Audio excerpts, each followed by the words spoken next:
Ebi Monisco bazakawana teka pour atala ou bien beta masasi ou bien sala so indeni entre autres bazakapena bazana une commission babengi commission à droit de l'homme. Donc babilo onyo sona il est arrivé pour azwa siko pe ba rapport wana amema ya assemblée générale ya Nations Unies pour se tenir en mois de septembre New York. Alors il faut azana na ba élément nyonso précis o ya koki ko présenter comme rapport sur la situation en République démocratique du Congo. Il ne pouvait pas rester qu'à Kinshasa. Il doit descendre sur le terrain. À PSP, version Yaki, moi-même, je suis descendu sur le terrain.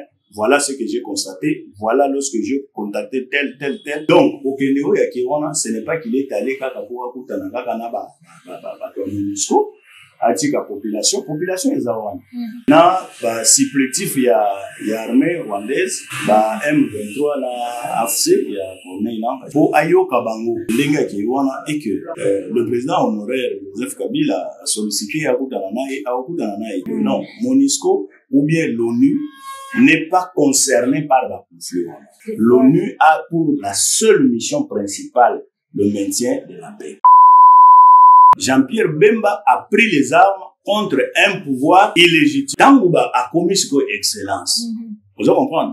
Bazaki na chef na bango, Joseph Kabila. Bazaki bango siko 4. Azarias Oberwa, Jean-Pierre Bemba, Zaïdi Ngoma et Ndombasi Abdoulaye Yerodia. C'est pour te dire que Maloba o toyoki wana et bimina monoko ya communicateur ya parti politique te.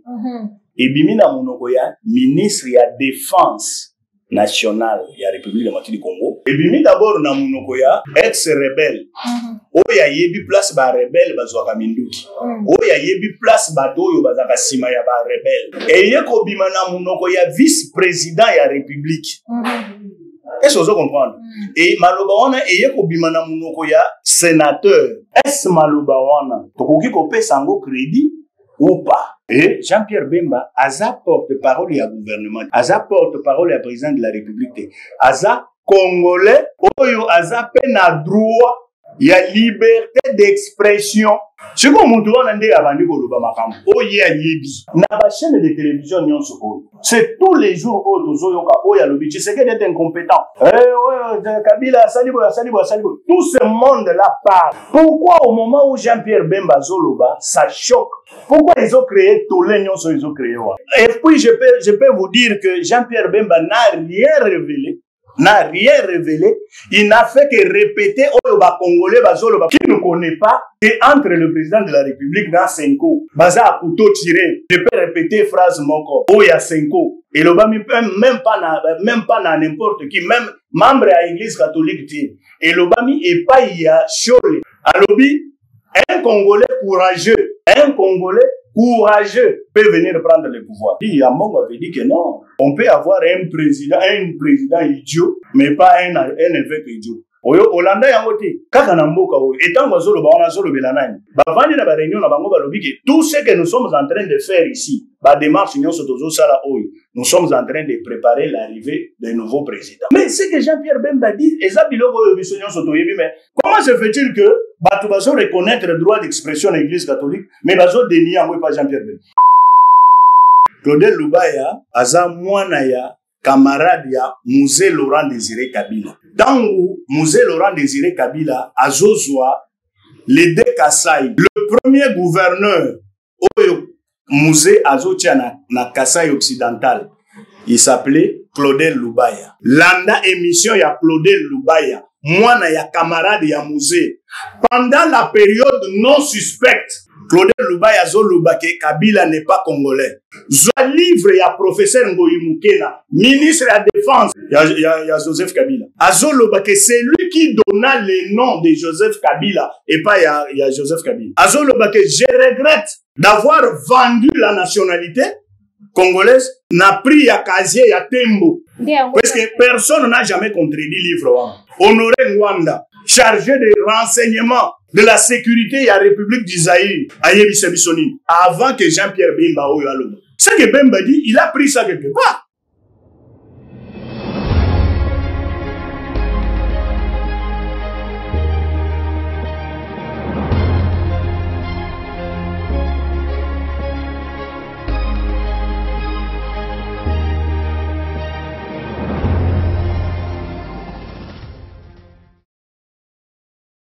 Baimboka topesi bino mbote bisika nyonso bozwami boza kolanda Plus Clair télévision totondi bino botondi ba nyonso bozali ba abonné na biso de partout tokoyeba kosenga na bino kaka boyeba kosabone ebele pour que toyeba toujours na koyeba komema ya bino maya sika baactualité mayo ezali koleka awa na mboka na biso nazali na esengo ya koyeba koyambela bino mokolo ya lelo na émission na biso ya mokolo ya lelo ndeko Siambala Dani azali analyste politique elongo na ye tokosolola mboka na actualité ezali mokolo ya lelo tomoni mokonzi ya MONUSCO Keita se retrouve kuna na ngambo ya Goma tokoyeba babutisa ya arrivé na ye na Goma na ba REO ezali kolanda biso tokoyeba kobeta pe masolo ezali koleka tout autour ya actualité na biso awa na Congo sortie médiatique ya Jean-Pierre Bemba tokolobela pe procès Mutamba lolenge nini ezali kotambolama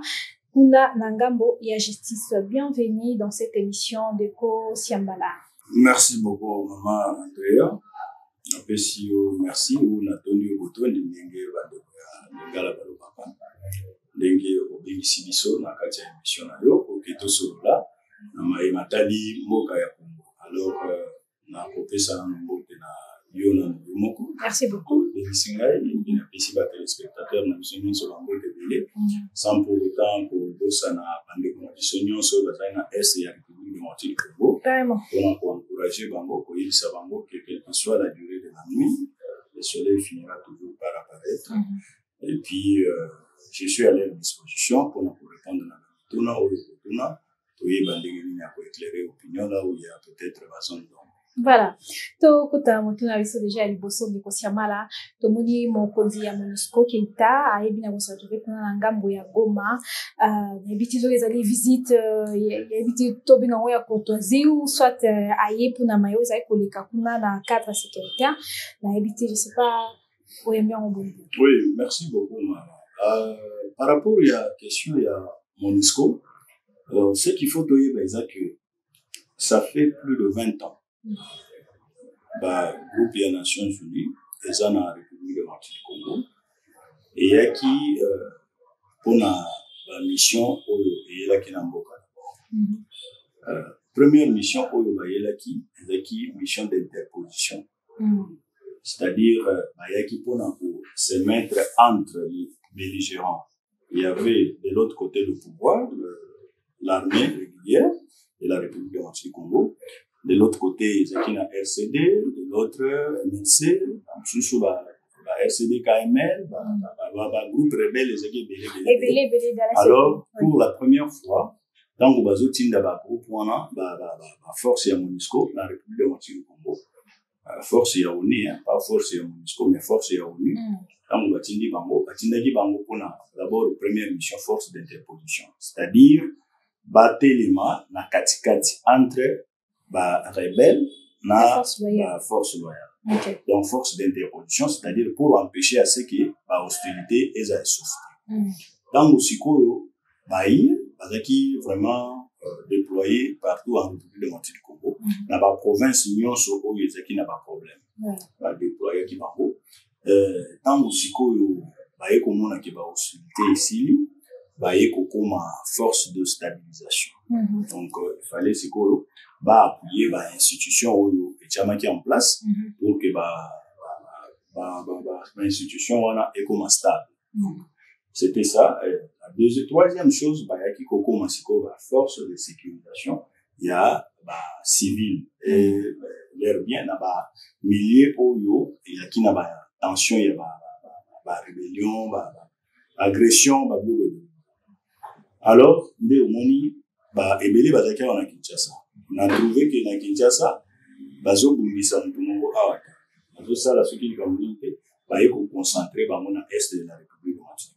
C'est alors que tango mouvement ya rebelle invention ya armée rwandaise yi kokota élément wana bazakuna parce que la République démocratique du Congo assez sengaki déjà zongisa retrait na bango troupe wana et pas na bango sikoyo babandaki kokende muti donc il fallait qu'elle d'une manière progressive oyo bazongi jusqu'à ce que aussi ça parce qu'il y a même base na bango mususu ebandaki déjà kozonga na maboko ya FARDC.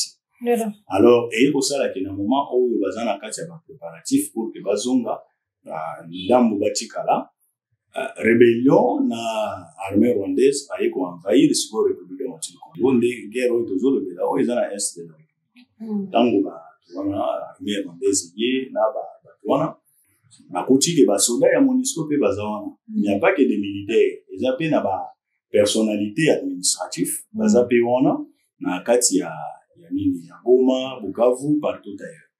Alors depuis invasion wana esalema occupé ba ville wana jusqu'à là bazwaki na visite ya mokonzi na bango mbote oyo akokai kokende ayeba situation na bango sur place en dehors ya ba rapport oyo apakoza la bazozwa na ba téléphone na ba mail na ba tout ça.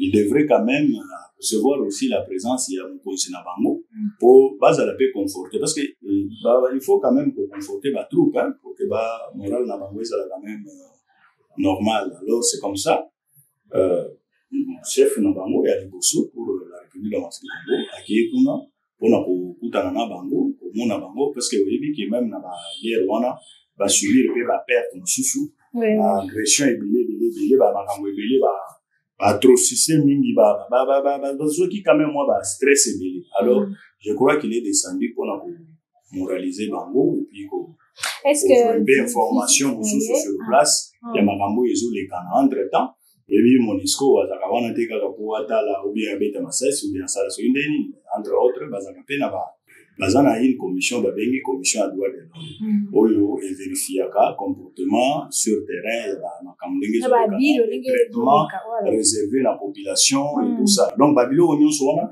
il est arrivé pour azwa siko pe ba rapport wana amema yango parce que c'est en préparatif il y a assemblée nationale assemblée générale il y a Nations Unies oyo eko se tenir en mois de septembre na New York. Alors il faut azala na ba élément nyonso précis oyo akoki ko présenter comme rapport sur la situation en République démocratique du Congo. Il ne pouvait pas rester à Kinshasa, il doit descendre sur le terrain. À PSP, version yaki, moi-même je suis descendu sur le terrain, voilà ce que j'ai constaté, voilà lorsque j'ai contacté tel, c'est qu'on m'a donné comme information. C'est ça au fait que... Est-ce que visite, tu vois, là, est à double tranchante parce que c'est vrai que Maïo le do Pesiwana, il y a mis balé azali sur place dans Goma, ezali territoire ezali contrôlé par ba rebelles, akoye ba pe na kokuta na ba troupe rebelle.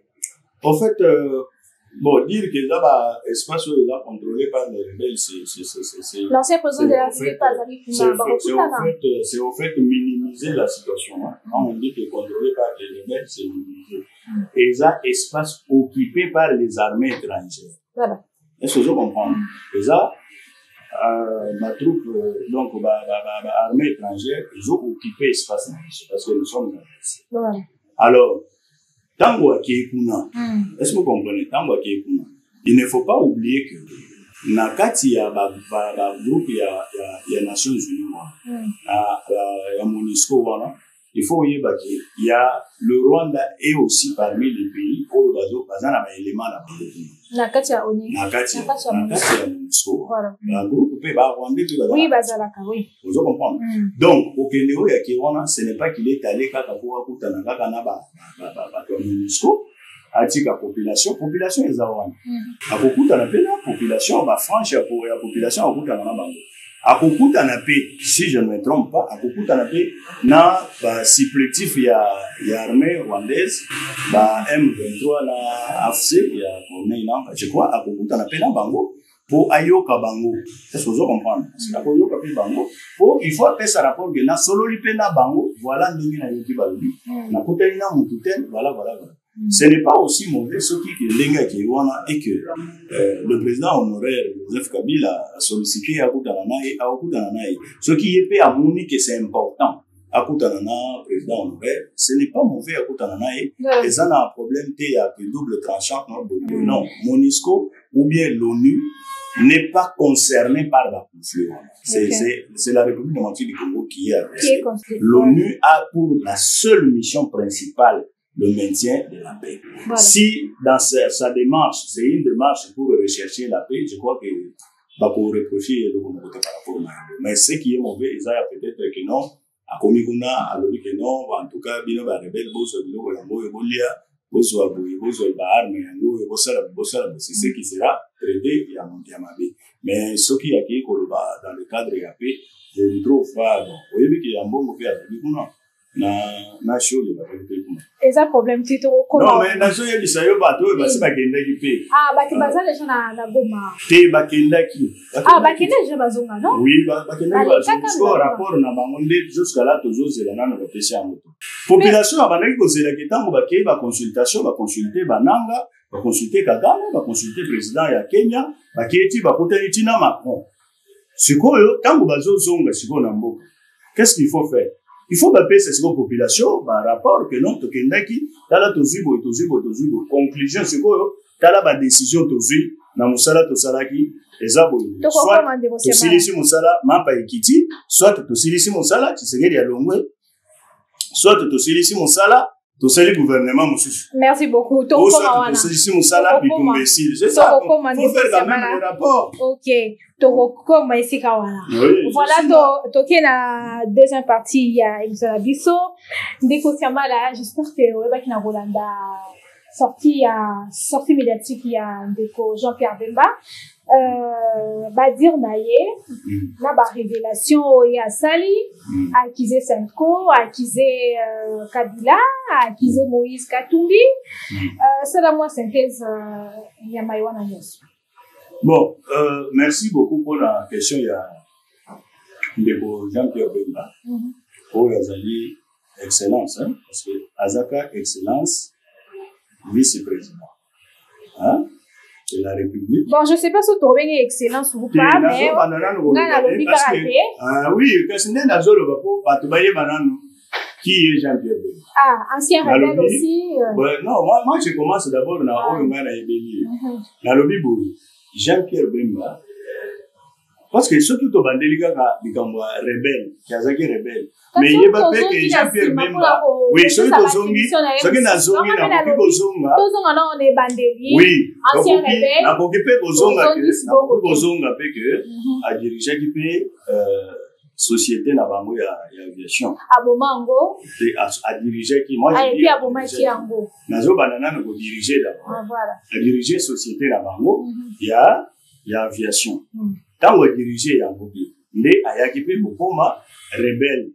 On doit comprendre à se rebeller contre un pouvoir illégitime, je précise là.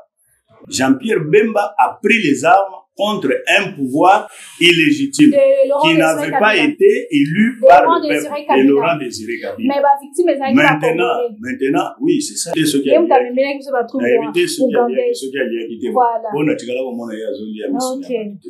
Alors, tant que Ayeko Komachiko rebelle, la rébellion wana na bitumba we basalaki nde omonaki place na lobaki ke yango monaki ONU atindaki ba groupe wana ba troupe na Yohana na Congo pour la salle d'interposition pour empêcher ba soldats Jean-Pierre Bemba na ba soldats ya Kabila ba betana na cesse. On comprend. Alors tant que siko makambo na sale mibongo MONUSCO aye et tout ça a sangisi bango nyonso nde sikoyo Jean-Pierre Bemba alongwe kozala rebelle ayeko comme excellence. Est-ce que je comprends? Ayeko comme excellence parce que akomaki vice-président ya mboka. Akomaki vice-président. Excellence voilà c'est. Mais vice-président ba benga excellence. Tango akomi siko excellence wana. Excellence. Nazoya oui. Nazoya te asinazo la kisayo. Tango akomi excellence. Na yebi pourquoi nazo utiliser. Na yebi pourquoi nazo utiliser. Ndenge bomé ba congolais ya wana excellence. Na yebi pourquoi nazo utiliser ba terme moi. OK. Tango ba akomi siko excellence. Vous comprenez? Bazaki na chef na bango Joseph Kabila. Est-ce que vous comprenez? Bazaki bango siko 4. Azaria Soberwa, Jean-Pierre Bemba, Zaidi Ngoma et Ndombasi Abdoulaye Yerodia. Bazaki 4 ba vice-président. Voilà. Ba excellence. Siko yo tango bazo longona ki excellence wa ayeko koma honorable. Bo akoma ki sénateur Jean-Pierre Bemba. Honorable. Ozolo kandenge statut ya moto zo changer. gérant la société d'aviation rebelle, hein? Excellence, honorable, Azongi Excellence. Prisonnier. Oui, prisonnier, oui. Mais seulement, je précise sur cet aspect des choses, peut-être Batobele va y avoir prisonnier mais non condamné.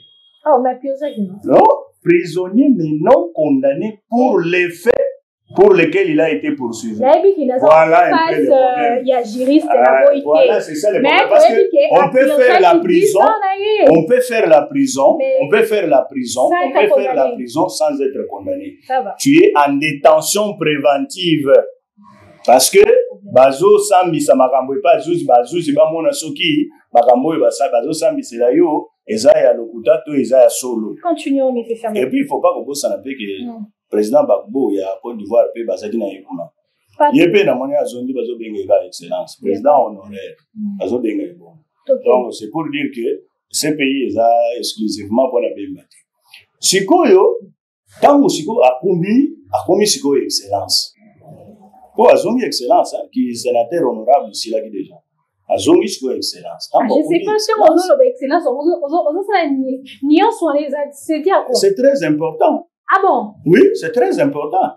C'est pour te dire que Maloba o Toyo Kiwana, et Bimina monoko ya communicateur ya parti politique te. Est-ce que vous comprenez? Et Bimina monoko ya nani? Et Bimina monoko ya ministre ya défense national de la République démocratique du Congo.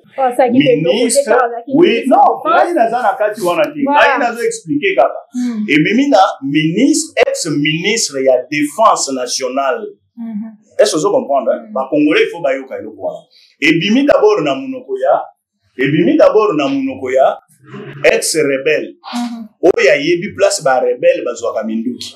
Oya yebi place bato oyo bazaka sima ya ba rebelle. Et yeko bima na munoko ya vice-président ya république. Est-ce que vous comprenez? Et maloba wana yeko bima na munoko ya sénateur ya chambre des sages ya mboka oyo. Maloba wana yeko bima na munoko ya ministre ya défense nationale. Oya zana ba service ya défense ya mboka na titel na yi. Eye ko bimana monoko ya ministre vice-premier ministre ya transport. Donc c'est différent. Ce qui maloba oui, vice-premier ministre, ministre ya transport. Voilà, vice-premier ministre, azana no vice-premier ministre, ministre des transports. Il faut qu'il y ait une nuance. Vice-premier ministre des transports tout court. Il y a un vice-premier ministre. Ça d'abord, c'est un.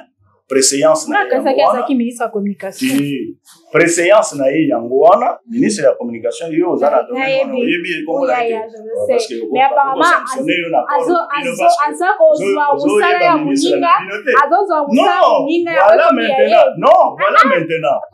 voilà maintenant. Ministre, vice-premier ministre. Préséance na ministre des transports. C'est-à-dire, mouvement, il y a transport dans la République démocratique du Congo, il y a bien. Banzela oyo, ezo sali sa transport dans la République démocratique du Congo, ayebi. Avion, bateau, tout ça, il y a bien. Est-ce que vous comprenez? Est-ce que maloba wana ezo bimasiko na munoko ya mutu ya modèle wana? Est-ce maloba wana tokoki kope sango crédit ou pas? C'est là où les gens doivent se poser la question. Maloba o ezo bimana munoko ya mutu oyo na tangi ba makambo na ye wana nyonso awa. Tokoki kope sango crédit ou pas. Et là on sous olobi que non, a eu place ya ministre de la communication. Non, a eu place ya ministre de la communication. Il ne communique pas au nom du gouvernement. C'est lui qui communique au nom du gouvernement. Et ça, ministre ya titel Nabino, Patrick Mouyaya. Il communique quoi? Azopesa compte rendu ya rapport ya conseil des ministres, azopesa situation ya mboka selon ndenge vision ya gouvernement ezali et tout ça. Ce qui est président de la République à l'obi, boyebi pe azana porte-parole. Mouyaya aza porte-parole ya président de la République et aza porte-parole ya gouvernement. Voilà. Et Jean-Pierre Bemba aza porte-parole ya gouvernement. Aza porte-parole ya président de la République. Aza congolais oyo aza pe na droit ya liberté d'expression. c'est un homme politique. N'oublie pas que Jean-Pierre Bemba est président. Il y a MLC. Oh, il y a un mouvement, il y a un rebelle. Et il faut se transformer. Et il faut comme parti politique. Ce qu'on m'a dit, on a dit avant de Koloba Makambo. Oh, il y a Yebi. Avant de Koloba, c'est quoi Makambo? Oh, il y a Yebi. Moi, la question que je me pose, est-ce que nous devons dénier à Jean-Pierre Bemba le droit ou la liberté d'expression? Mais c'est maman, c'est la maman, pardon, c'est la maman. Na ba chaîne de télévision nyon soko. C'est tous les jours où Tozoyoka Oya Lobichi, c'est qu'elle est incompétent. Fayoul, c'est un fou. Katumbi, c'est un voleur. Kabila, Salibo. Tout ce monde-là parle. Pourquoi au moment où Jean-Pierre Bemba Zoloba, ça choque? Pourquoi ils ont créé tous les noms ils ont créé? Mais parce que ma révélation est ça les a choquants. Et puis je peux vous dire que Jean-Pierre Bemba n'a rien révélé. Il n'a fait que répéter au Congolais Bazoloba parce que les Congolais Bazolobango na Nanzela Bazolobango na Bandak na Bango mais balobaka na chaîne de télévision. Que Senko Elinga qui a assassiné pour de la République biso to yebi angote. Bino boye bien angote. Na personnellement na. Bon, comme yo yebi angote mais yebi bien. Senko balga. Pourquoi voilà. Voilà yebi sangana maman.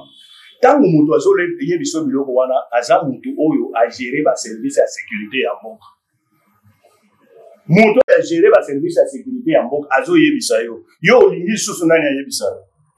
Et puis token de gauche token de droite qui ne connaît pas que entre le président de la République dans Senko baza a couteau tiré. Je peux répéter phrase moko. Oh ya Senko. Et le bami même pas na n'importe qui, même membre à l'église catholique. Et le bami est pas y a chole. Alobi, un Congolais courageux.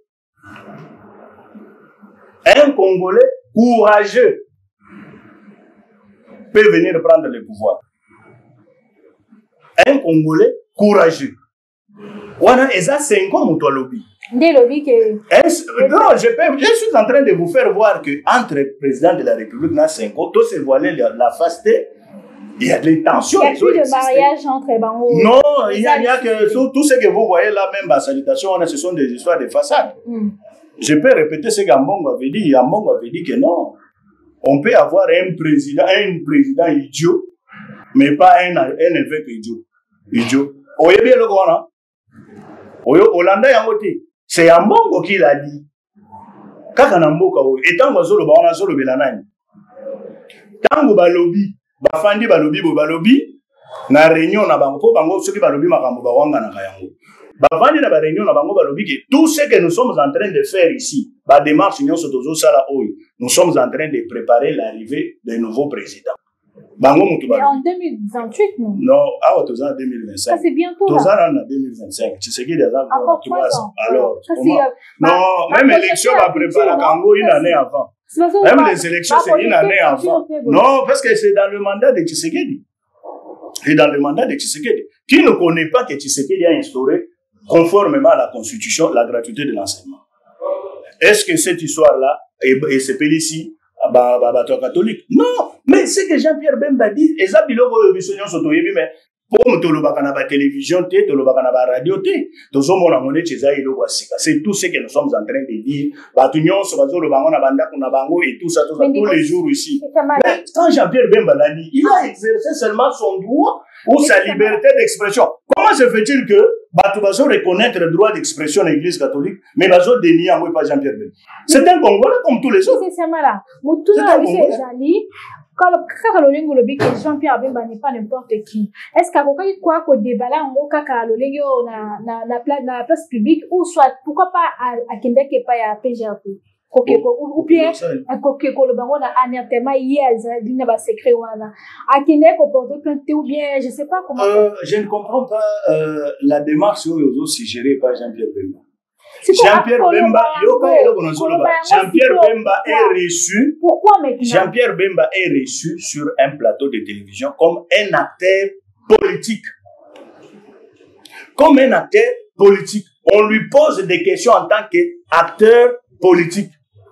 Il doit tenir quel discours? Pourquoi maintenant? Mais va recevoir rien sur cool. Pourquoi le bien cadre? Va recevoir rien sur cool. Lambda Jean-Pierre Bemba, ce qui va recevoir rien le baba toujours. Ce n'est pas la première fois que Jean-Pierre Bemba le baba kambo yazo le baba. J'espère que ça. Et Jean-Pierre Bemba aussi a ça qui tournait au ya sensibilisation awa. Il parlait les mêmes choses, les mêmes choses, ne suivez pas les politiciens en taux jouant à catholique. Balatito, je vais comme les politiciens, il ne faut pas qu'on l'anda bango. Jean-Pierre Bemba parlait de ça. Il parlait en tant que politicien. Dans le Siko, Yobango, Bato Senko, Naba Église, Route Batelemi, Bazo Yebisabatuke, c'est un gouvernement des voleurs, ce sont des voleurs. Bango Basan a droit à taxer Jean-Pierre Bemba des voleurs. Mais ce que Jean-Pierre Bemba, c'est quoi? La qui s'y fait, non, que non, na 1 million de besoin qui. Vous avez très mal géré cet argent. Mais parce que tant Jean-Pierre Bemba le baki ango liboso, tant Jean-Pierre Bemba le baki ango liboso, va dépêcher commission en bandaka. Pour nous vérifier. Ba école ba ko tonga manambongo ya 1 million yo bazwaki pour que bazwa ba élément ya koyebisa bato parce que Jean-Pierre Bemba zengaki depuis série wana alors que ba justifier na mbongo wana ba tindi commission peut-être ba congolais ba ko bosana mais ngana ko bosana ngate parce que je garde les archives il n'y a pas 2 ans au Jean-Pierre Bemba lobaki likambo 1 million alors ba kango ka lelota et tango lobaki yango catholique ye moko andimaki gazwaki mbongo wana c'est maintenant ne babandi ko wanga tangu munte balobaki ke tozwaki soutien ya kaka mais tozwi ya Kenya tozwi boye oyokaki na ba chaîne de télévision ndenge babanda ko wanga ne sumbongo wango catholique azaka kana makambo ko wanga na bango ba wanga na ka toujours alors Jean-Pierre Bemba c'est quelqu'un qui a aussi le droit de la liberté d'expression, il doit s'exprimer et puis il a été reçu en quelle qualité? Acteur politique. Un acteur politique. Vous voulez qu'il tenir le discours en ligne? Il faut que tu bilan et secteur na ye non abeti yango alobi makambo ya port de banana alobi makambo ya ba aéroport oyo moni bazo inaugurer na sur le terrain alobi makambo ebele alobi soki oke na banana kuna okuta port bazo tonga soki oke okomona non na Kinshasa et étant ministre il y a transport ozomona ngo susu ezali à part il y a ba élèves lelo na kuta mais ça transport non transport normal ngai na utiville na moni transport normal ngai na kuta na transport normal pour votre information. J'ai roulé sur l'avenue du Livre bétonné. Oui, j'ai vu. Kende liboso ya sona soana. Ngai na tikide transport telemewa. Kami balé hein. Mais wala za parking wana ba ko telemisa di transport. Ngai na moni na no de telemewa na transport. Est-ce que vous comprenez? N'oubliez pas que Jean-Pierre Bemba oyo bozo mona wana à ce qui concerne les transports. Oyebi que na 1+4. Polémique moko bimaki ya société moko ba benga kango strip. À la base, il y a une société, c'était Jean-Pierre Bemba au moment. C'est-à-dire, dans le domaine de transport, on a eu au moins quelque chose. Et puis, ce qui Bolandi interview, on a Christian Lusapoino. Donc, entretien, on a Christian Lusapoino. Tu vas te rendre compte que c'est quelqu'un qui a maîtrisé son secteur. Il vous dit ce qui se passe à Kasumbalé, c'est jusqu'au rapport des bananes. En matière de transport. Il vous dit même là où il y a des ravins, à côté, il y a Kasaï Kuna. Nanzela, il y a Baraï. Il vous dit que non, par rapport à tel espace, voilà à tel endroit, ravin, Zawana, Yamonde et Sali, au lieu de 13 à la même 3 fois par jour, et Sali, non, est-ce que le problème c'est quoi? Le problème c'est quoi? Nous devons prendre toujours les choses dans le contexte. Et puis il a dit, dans le micro, il y a Christian de Sapon, pour le discours, entretien, on a Mobimba.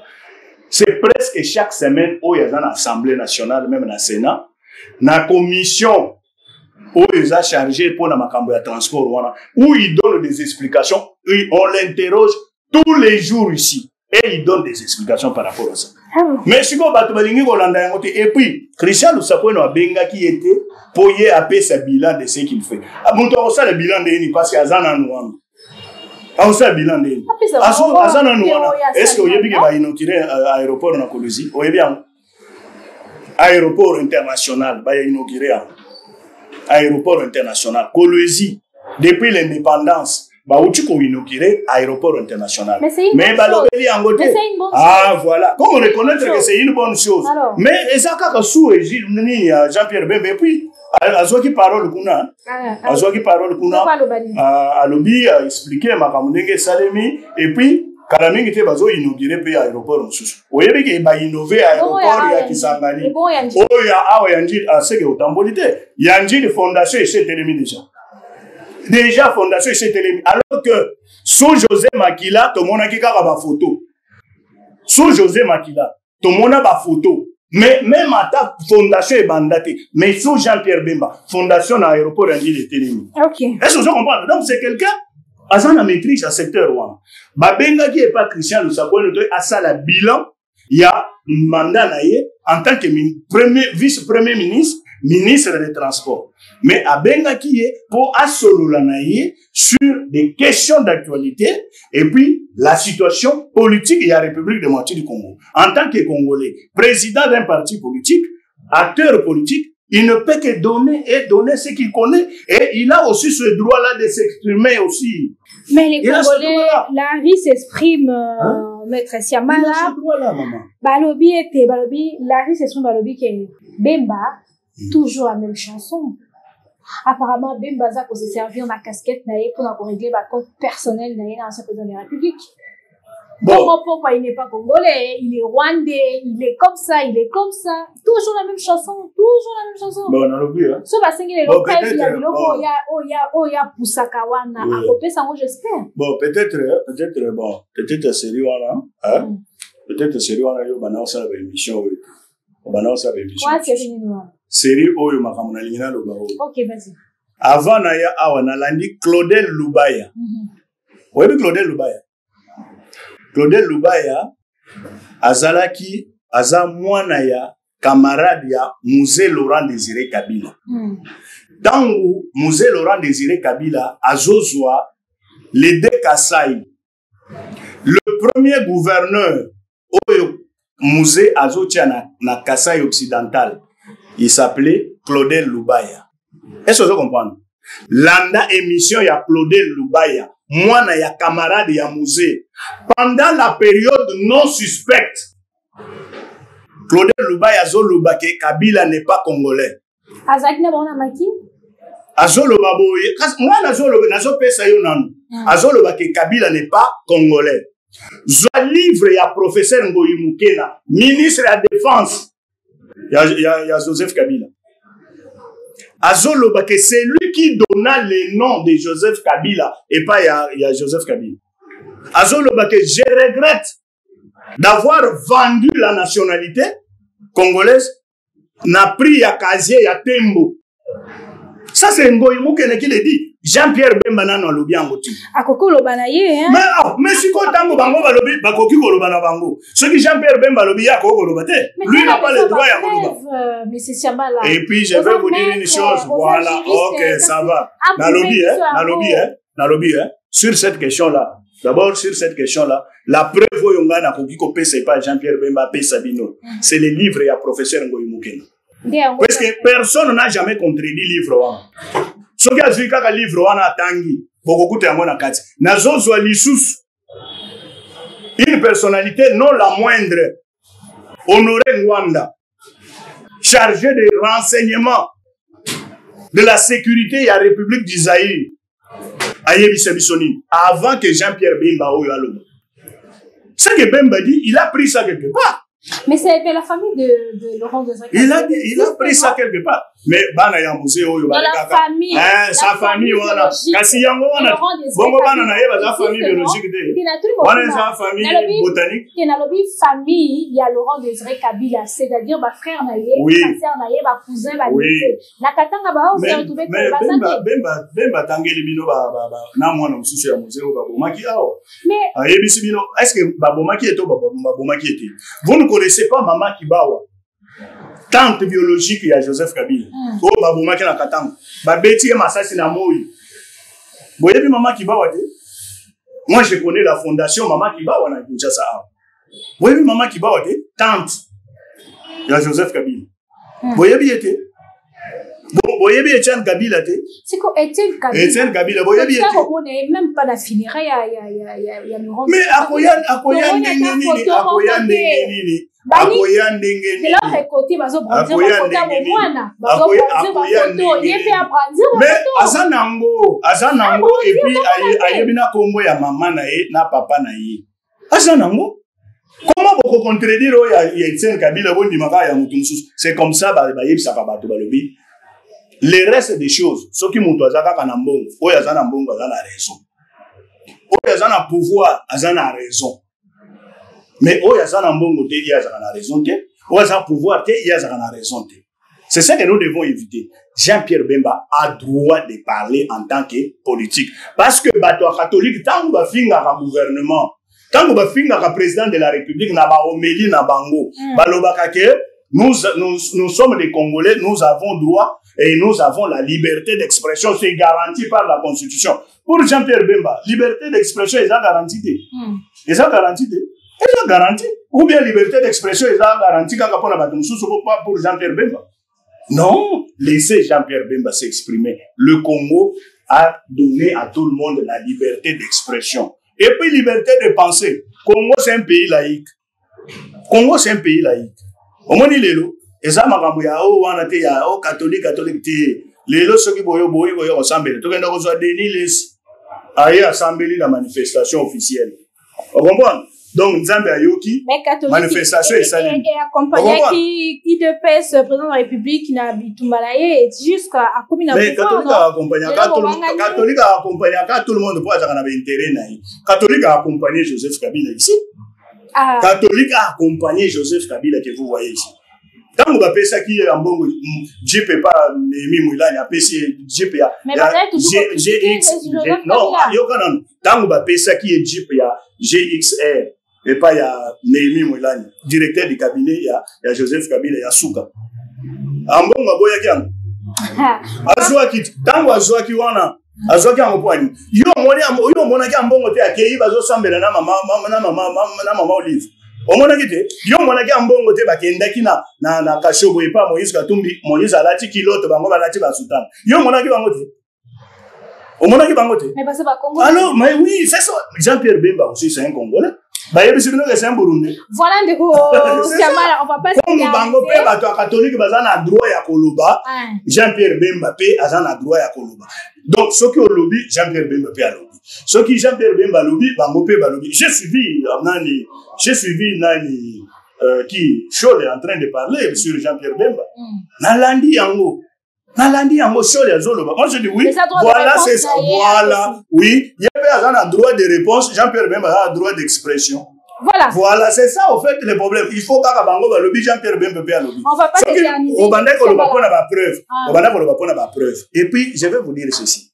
Au moment ce que moni bato bavandi na chaîne de télévision, soit na meeting, soit wapi bazo senga ba preuve. Yeba ke bato wana bazana basi mote. Parce que ba preuve ba yaka na na télévision te pona kola bisa bato ba preuve yango. Na télévision ba benga bango même pas ba preuve. Ba preuve ba déposaka yango e liboso ya zuzi. C'est le juge qui vous dit que preuve yango. To ça na procès te, to ça na nini te, ngai na lobi, ta la preuve yango. Bongo soki na compter ba muto contester yango. Ndiko Siamala. Mais devant le juge nde to koyeba ke o eza preuve te parce que ça na ba preuve mususu juge aboa ki saka yango. Alors que preuve eza obtenu pendant la période suspecte. Ndiko Siamala. Est-ce que Mutune Asuka to s'éterniser na dynastie? Si Jean-Pierre Bemba to lobela. Si ça kaka na continuer non. Mutune Zali. Président de la République bazo kinde bon baza ko milengele pona ko sala ko solola entre Congolais. To mona ke yambaki Faïlou. J'espère que ba juste ba koya. Oui, ba musu ba koya. Est-ce que Zaki vraiment opportun? Lâcher bablo koana na place publique parce que na minute oyo ba Congolais baza a besoin ya maïwana nyonso te to na besoin kimia goma ezonga na kati ya Congo tous à la bomoko. Est-ce que ça est vraiment opportun? Maman on dirait mutuna na yo ezana parce que le monde est bien. Il y aurait pas en train de non, la minute, gouvernement central, gouvernement a contrôlé Goma. Voilà, c'est ce qu'il faut dire. Goma, une ville congolaise occupée par les forces étrangères. Et ça même la Russie. On est en Russie. Ukraine a occupé par partie mususu. Et l'ingi golobate que mabele wana ekomi mabele avec ukrainien. Et ça y a Russie. Mais occupé maintenant. Ça fait combien de temps? Non, c'est pourquoi on a lobby que tant on a nos bandes ça l'émission. Tango bazo buka mur de Berlin. Vous voyez le mur de Berlin, ça fait combien de temps? On a aussi sa guerre froide. Mur de Berlin, ça fait combien de temps? Balma mususu va à côté kuna, balma mususu va à côté. C'est quoi non, c'est pour vous dire que Kolobate parce que ba rebelle va occuper pendant autant de mois Goma, c'est que Goma écrit et ça non, ça c'est la peur. To longona kata ko banga. Toyeba que c'est une guerre. Et ça fait combien de temps? Mais yokana na zolo baboy. Oyebi combien de temps Jean-Pierre Bemba sala na Kisangani Équateur ba province wana. Oyebi ça fait combien de temps? Combien? Kisangani ekendata? Ba Équateur ekendata? Les autres, ils ont un Équateur, ils ont un Kisangani. Vous voyez combien de temps Azarias Roubero a salé na Goma wana na Bukavu? Bukavu est kendate, comment est kendate? Est-ce que vous comprenez? Non, c'est et que sanité. Bah parti wana même pendant la période il y a où ils ont colonisé par les Belges, ils ont pas occupé. Ce que vous voyez ba kangote. Ils ont pas occupé. Et tikala okendete. Même 1 centimètre, il y a la République démocratique du Congo et Kokende. Tanga m'a communiqué. Non, même na Bamikanda. Résolution, il y a 2773. Vous voyez bien? Oh, il y a Oni et Lobini. Mais tout commence par la parole d'abord. Parce que ça, c'est l'autre côté.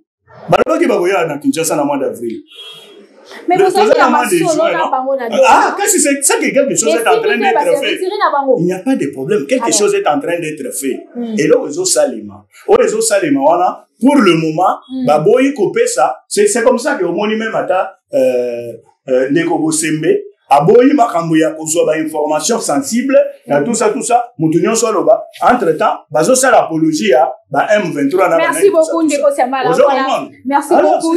Donc, comme déjà qu'on chité faire la fin, il y a une seule Mukolo Alelo, Bandeko Balanti, Polimbisa Mouké, et ça ambiance la plutôt la biso. Donc, en tout cas, ça, émission la biso Moutouna Ndeko Siamala, tout le monde mise à la justice, Zala qui, Tolobani na mot technique, il y a droit, Toloba interpellé. Yango wana invité dans le parquet général. Voilà. Et puis il y a procureur général auprès de la Cour de cassation pour des soupçons de détournement.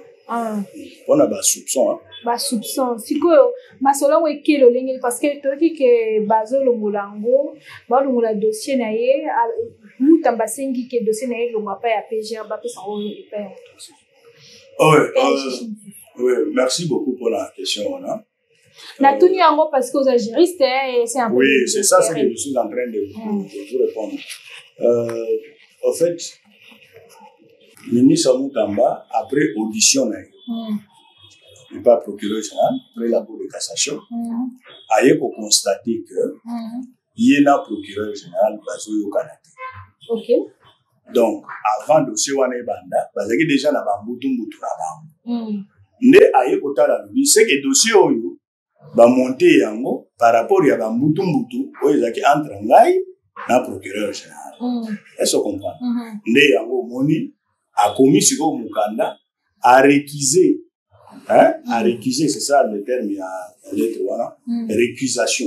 A récusé procureur général après la Cour de cassation.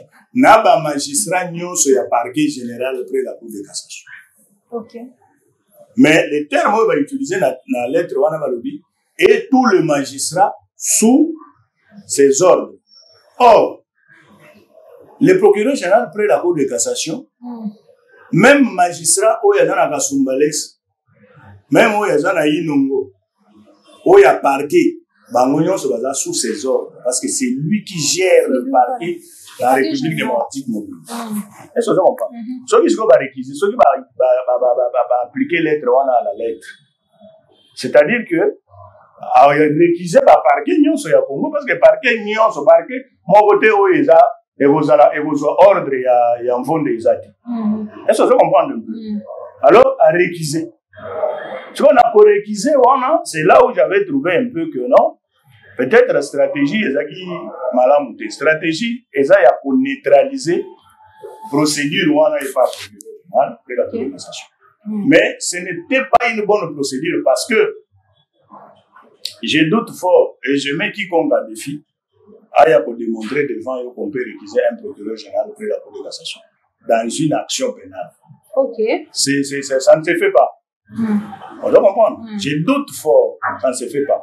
La meilleure des procédures à faire, il fallait basenga que dossier wana vonde à traiter en beauté, va confier yango et pas un magistrat moussousou, il y a même parquet wana. Parce qu'au fait, ce que nous devons comprendre, Moutamba c'est un ministre de la justice.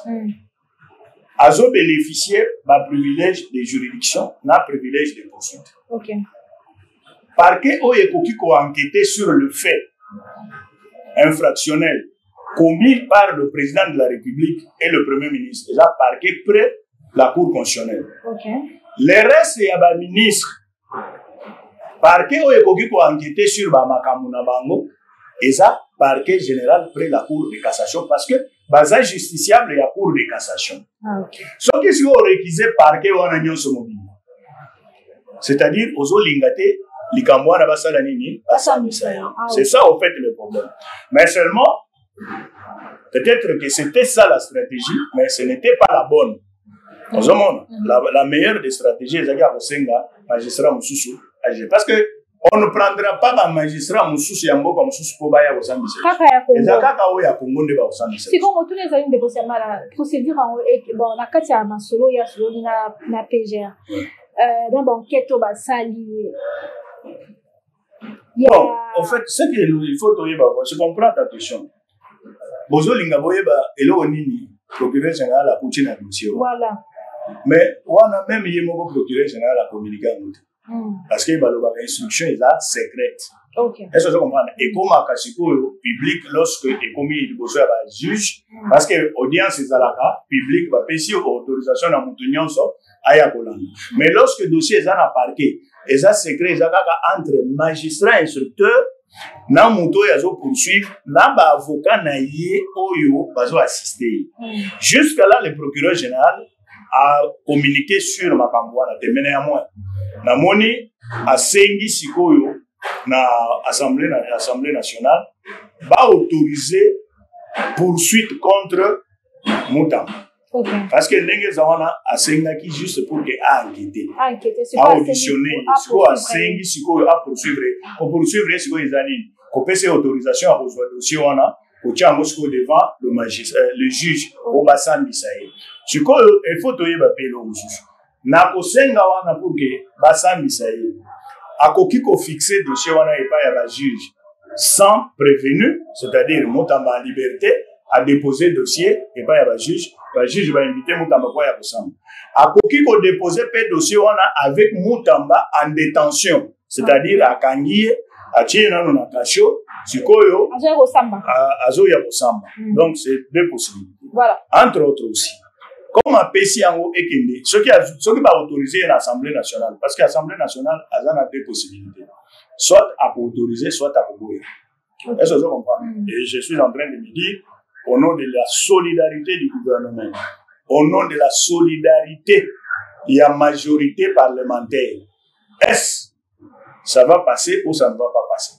C'est là où Makambebele et Boujaka, comme on a une assemblée, Baboyi n'a pas autorisé la poursuite. balobi que non, va poursuivre. Donc, comme on a voulu, balobi que va poursuivre.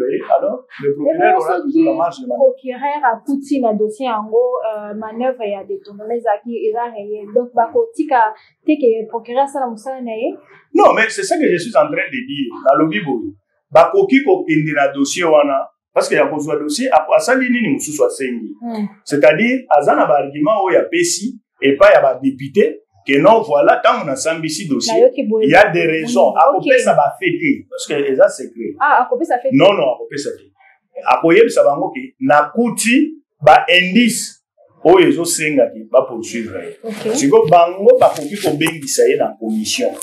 Pour que aille bisa bango parce que devant bango il y a koye bisa bango na ko ba devant tout le monde ako lo ba na commission aille bisa bango que non ba indice na kuti tala eza boy ça demande à ce que va poursuivre commission et koya susu na rapport wana na plénière a voté oui ou non ba autoriser ba poursuivre ceux qui va autoriser ba poursuivre ceux qui ba boy ba occupé ko boya ce n'est pas aussi mauvais les appels contre la loi et ba exercer cadre droit na ba en tant que député ba boy ba livrer gouvernement ba déstabiliser gouvernement ba occupé ko boy ba occupé ko autoriser est-ce que vous comprenez et surtout les ana mituna moko il faut to mituna nani parce que ba congolais il faut ba yeba to comment qu'il déjà oui to so que na suka mbongo détourner wana eza ya nani et puis ba détourner mbongo wana eza epa ya nani pour moto ko détourner te sans que ya zombongo ce qui a détourné lorsqu'on détourne c'est pour s'approprier il semblerait qu'il y a le mola kimbongo na compte et ezalaka tchango na compte musu motamba longoli na compte il semblerait le lenge motamba kolongola mbongo na compte te akolongola nde aza possibilité wana te aza ministre non te ministre aza possibilité kolongola mbongo na compte akolongola nde mais il semblerait que mbongo se retrouver na compte na ye mais non, mbongo se retrouver na compte moko na compte ya société yango moni sur les réseaux sociaux yango moni sur les réseaux sociaux il y a un avis de recherche moko bazo luka un certain Willy Musheni par rapport à la situation mutamba azana droit ya kolongola mbongo na compte continue na compte mususu ce sont des transactions bancaires et aussi ça les transactions bancaires et puis mbongo wana etikala kolongwa na compte ti etikala kolongwa na compte ti au moment où procédure il y a virement ya mbongo ezo salema po ekene na compte wana ya société où il fallait etonga à prison Senaref oyebi Senaref a saisir compte wana alobi ke mouvement esalema te est-ce que vous comprenez mbongo wana eza kaka na compte wana nanu bouger te eza wana ndi soki 17 soki 19 millions eza wana est-ce que vous comprenez eza wana donc mutu moko nanu asimbi mbongo wana te ezala ye soki Willy Musheni ezala soki Mutamba ezala soki nani soki nani mutu moko nanu asimbi mbongo wana te nde question ona tunaina bi mbongo wana eza ya nani. Est-ce que je comprends? Il y a ma victime indemnisation. Ah, voilà, répondre à la question, c'est est-ce que ma victime a déposé une plainte contre Mutamba qui a détourné mon bango ou bien les agents va procurer rien mon de Mutasali bon. Mais ndeko siamala ata soki ba victime ba porter plainte te mais en bongo o eza destiné ya kopesa donc groupe moko ya batu o sengeli boye ba ko indemniser bango na pasi o bango ba sibisaki ba famille na bango ba nini na bango ata so bango ba sali procédure te peut-être baza ko miye ba pété mais procureur général musala na yini na lobi hein oyebi marché de la liberté oui oyebi hein oyebi batonga ko marché de la liberté. Et ça pour indemniser ba victime ya guerre o esalama wana Kinshasa. O ba Rwanda ba yaka ba bomaka ba kwa. Pour indemniser ba ba tongeli ba marché de la. Et bon siko bango. Mutamba siko ya ben jugé bon. Prison. Voilà. Faut passer à la prison. Voilà. Maman, prison. Attendez un peu, mais c'est ça, Moutulibo que Bukana par exemple. Oui. Thomas Kole Bukana. On fait quand même Bakufa. Bah, se retrouver le lengueur. Au lieu de ça, bango ou soit, bon créer bango à ta entreprise, mon gars, Mike, bah se retrouver car, mon bah bloc, mon go, oh et pour son bon bassin comme ça et puis ça va mon bon. Oh, tu es en prison. Oh, prison, on va s'aller. Le benga bango bana. Quel exemple? C'est parce que baza bana qui va se voir comme la pogo déjà. Voilà. Parce que famille a bango dans le loba. kala siko prison wana soki opesi soki bapesi bango mbongo voilà même bana oyo bango batika même bana oyo bango batika basi bakomi ya mikolo bamosusu basi babali baboti deja onga nayebi moko mpe ya bavictime aza toza na ye aza mpe avocat victime mpe sikoyo oui mais prison bazotonga epa na bango eza mpe ya bango biso na bishasa twana prison na biso ya makala po bacriminele nyonso oyo baza kuna oyo bazoderange bango basoba bango batia bango na prison po bazala na kimia eza mpo na kimia na bango. Merci beaucoup d'avoir répondu à notre invitation. Merci. Eza mpo na kimia na bango. Sous-Sofia, le caméraman, nous arrivons à la fin. Merci beaucoup d'avoir répondu. Oui, merci beaucoup de m'avoir invité. Je suis très content. Voilà, merci beaucoup. Merci. Madame Diapisque Télévision, comprenez, c'est l'ambiance ici. Donc, merci beaucoup, Madame Diapisque Télévision. Topesibino Matondo Mingi. J'espère que beaucoup de Holanda peut beaucoup de partager des éléments à biso et que le lingue beaucoup de choses à biso pour que vous sachiez bien beaucoup de biso. Tondi de caméra men na biso le sauveur ou azana sima caméra et tondi ba nyonso bo Holanda biso de partout. Au revoir.